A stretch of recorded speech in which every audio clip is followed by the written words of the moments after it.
So I think I know most of you here. So those who don't know me yet, or I don't know you yet, I'm Sunita from University of Delaware. And my area of research is high performance computing and parallel programming models. And lately it has become very interdisciplinary, which is very good because I can show you cool plots. Because the science plots is much more exciting than computer science graphs. But this is still going to be I can't call it mundane, but it's going to be a light computer science talk, and the next one will be more, probably relatively more exciting. Anyway, so this one is the ECP SOLVE project, and the effort here is building OpenMP validation, verification, test suite. And this is really awesome that we got this opportunity to work with Oak Ridge National Lab and different vendors, including Intel and IBM and AMD and OpenMP organization as well. GNU and Clang developers to build this test suite project. So this is a collaboration, especially with David Turnhold's group, Square, and Oscar, who is in the room. My students here are Jose Diaz, who is walking. Perfect timing. Thank you for walking in at the right moment. And Jose Diaz is my master's student, and Josh Davis is my undergraduate student.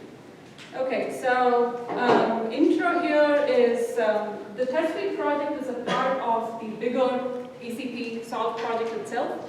The main goal here is to build the validation and verification test suite and work together with the vendors, work together with the Oak Ridge Lab and make sure that the compiler bugs are identified, make sure that the definitions and features of OpenMP are in conformance with the standard specification itself, and go back and forth, reporting bugs and trying to come up with a better and stable compiler as the very next immediate goal.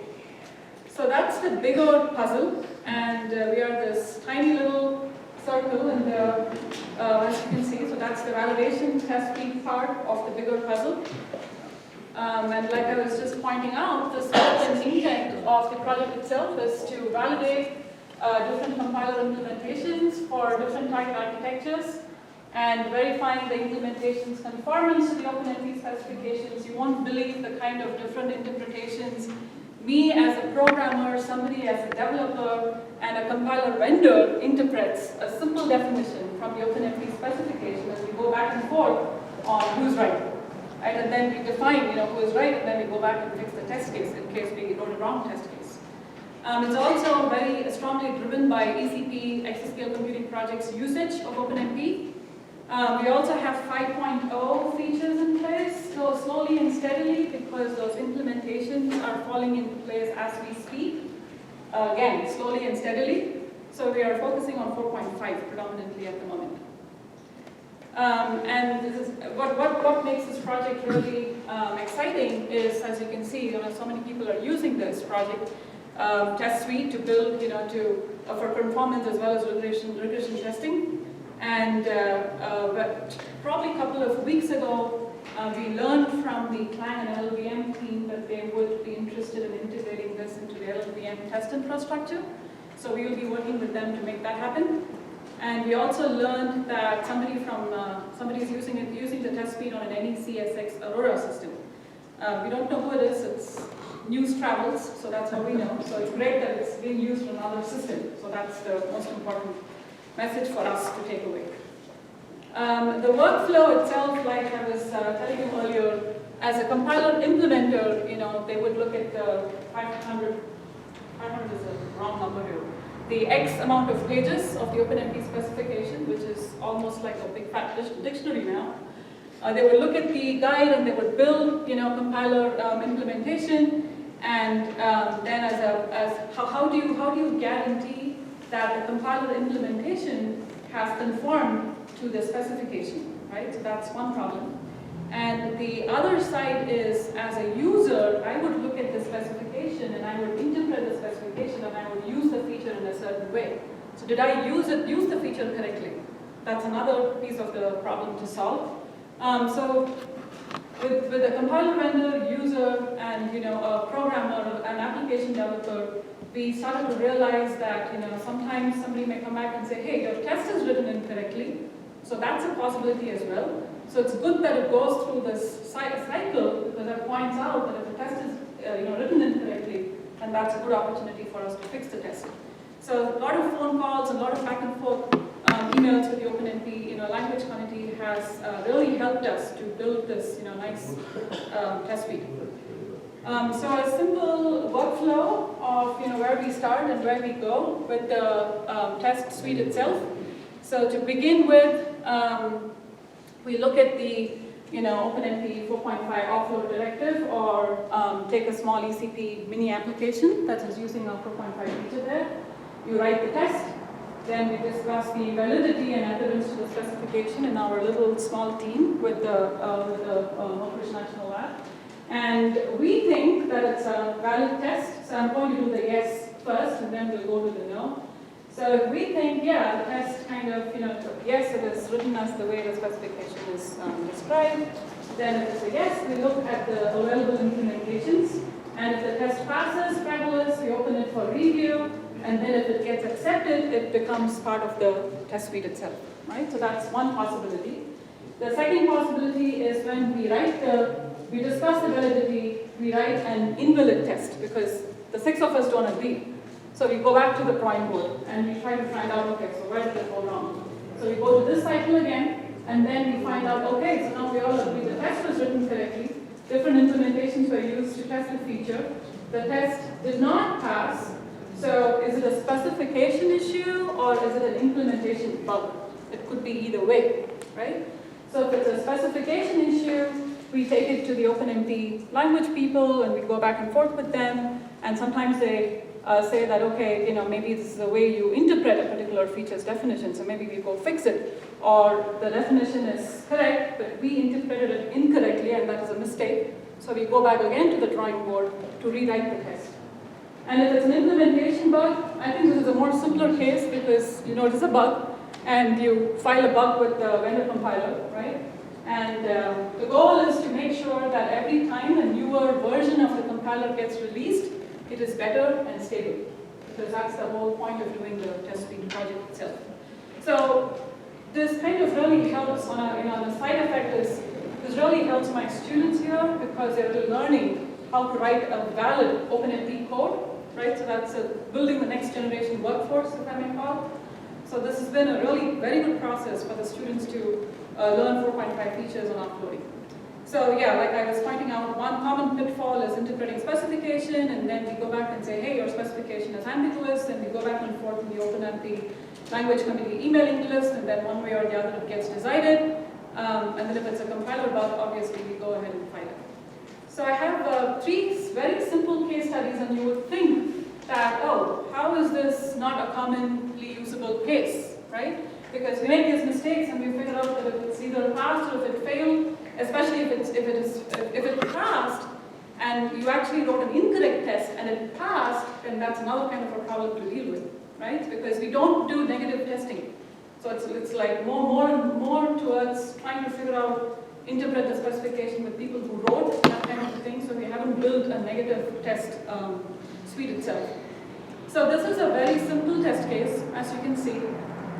So you have, an array here, which is used as a full-size array, and here you are using half of the array size. So, are you wondering which one is correct in these 2 test cases?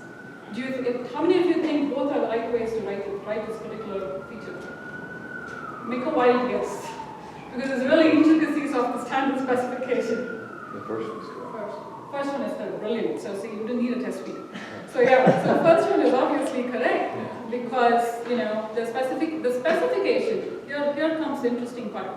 It doesn't explicitly mention the requirement to use the map alloc if you're going to use half of the array size. It's lost in the words. So you go, because we wrote the first way, the test case, it failed. And then, oh, why does it fail? Because the specification said so. And then we go interpret from different corners of the specification to find out that was the wrong way to write the first type of test case. So, so here, IBM XLC compiler actually compiles. And it runs with no complaint. So that was one of the cases. But good part is we have more than one compiler to test, which is always a very good part for a test suite project. Because if one compiler fails and the other one doesn't, then you have something to take over. If two compiler passes and one doesn't, you still wonder if you wrote the test case correctly, right? So there are a lot of probability combinations that one could look at. Okay. Then the next one is a case where we felt there was an ambiguity in the specification itself, where the simple part here is, you have, what does it say? Is list item cannot appear in both a map class and a data sharing attribute class on the same construct. The difference was to be able to use a default map, and you still could use, shared as well as to and from scalar. So this was another very simple case that we messed up, and we had errors, and then we went back and forth to fix this very simple bug.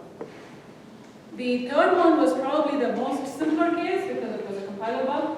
We didn't have to do too much of interpretation, where this particular no-weight attribute there, so wait, I had something else here. Okay, so here this particular no-weight attribute, although is the right way to use, GCC gave us an error that it was not implemented, which was a different kind of an error because the specification says that is the right way to use that particular attribute. So this was something we took back. We filed bugs in different types of bug tracking system. Anyway, so these are some of the very simpler cases, and we also have built. This project has been going on since April 2017. So we have started to build a nice infrastructure which will let others contribute, be able to pick up cases that they can review and come back to us with feedback, so that there is a nice infrastructure that people can use. Then there's also a folder structure, just in case anybody in the room is interested. It's obviously this is open source. The tests are on GitHub, and I'll give you the links in a little bit. So I'll show you some results. I should say that this is all evolving as we speak because we write test cases on a weekly basis and we evaluate them. We go back and forth. So none of these results are set in stone, but these are the most stable results at the moment, given the different types of compilers. So two test bed. Obviously, the first one is the IBM Summit test bed, and the other one is one of our internal systems. So we use two internal systems. One is Eureka, the other one is Obi-Wan, which was the AMD GPUs, which we put into the Obi-Wan system. So because we wanted to test AOMP compiler. Otherwise, it is GCC, Clang, IBM, many different versions, and then AOMP. So here are some of the results where this is predominantly Summit compiler results, where we see, if you look at the bottommost, the x-axis, you see the different versions, GCC version, IBM XL version, and the LLVM version. There are two types, Coral as well as the Clang 9. And the numbers in the bars represent how many passed, how many reported compiler errors, and how many reported runtime failures. So we keep updating this because things improve, things don't improve, and then we have to go back and forth, or we get a feedback from somebody else using the test suite. Hey, this test suite is not written correctly. So again, we go back to the drawing board. So there's a lot of feedback cycle going on here. Another way to look at these numbers is here. It's like all compilers, and some of them are on Summit, some of them are on our local clusters because we wanted to test some of the compiler versions that may not be readily available on Summit. And here you also see, right, so these are all still Coral version, sorry, Clang 9, GCC 9.2, AOMP is our internal UD cluster, and these are all IBM. Compilers on IBM system, and this is a Coral compiler version. Again, the numbers indicate how many passed and how many compiler and runtime failures.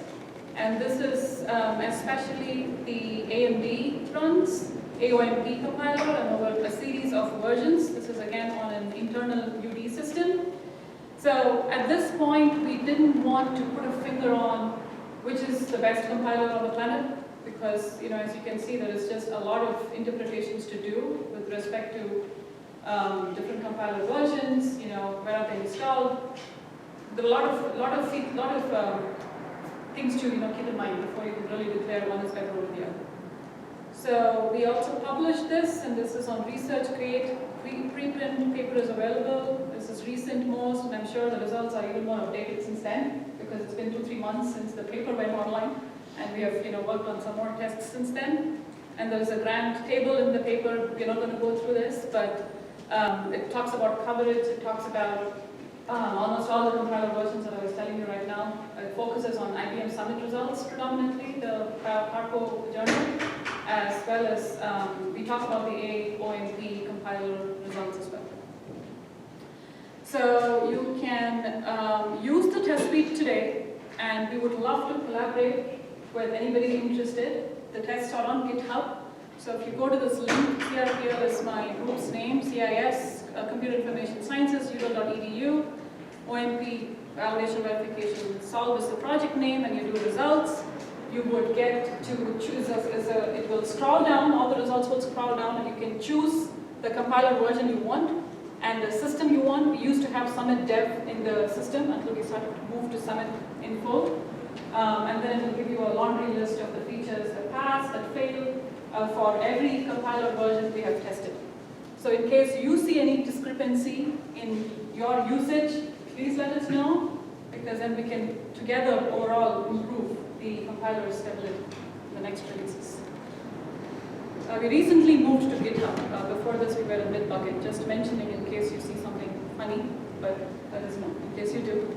We also use Redmine, and there's a bunch of contact information. Feel free to drop me a note with respect to, hey, I want to review the test cases, hey, I want to contribute to the test suite, or hey, I found a bug, right? All that is fabulous. So let us know.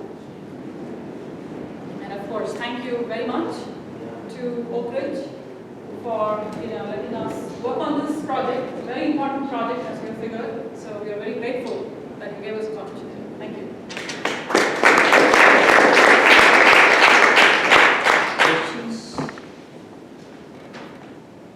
Yes. I really like this work, I have to say. You are using this work to validate support for compilers. Yes. The question is the knowledge that is embedded or captured in the validation suite can be used to teach parallel programming defects, so incorrect way of coding using OpenMP, given that it is becoming more and more complex to interpret and use it properly, and also to use as best practices also for generation and writing parallel code. Can as it is written, as it is delivered right now, can it be used for these alternative purposes? Well, that's a very good question. I know which angle you're coming from. Yeah. I can, we don't, bottom line, no. So, okay. We don't do that currently, but we would like to compile messages that can tell the user more where the error is, or why did the test fail, or go back to the line number and point out, where the issue was. Because often when you write these test cases, the directives or the clauses you use are not isolated, right? They're always combined with something else.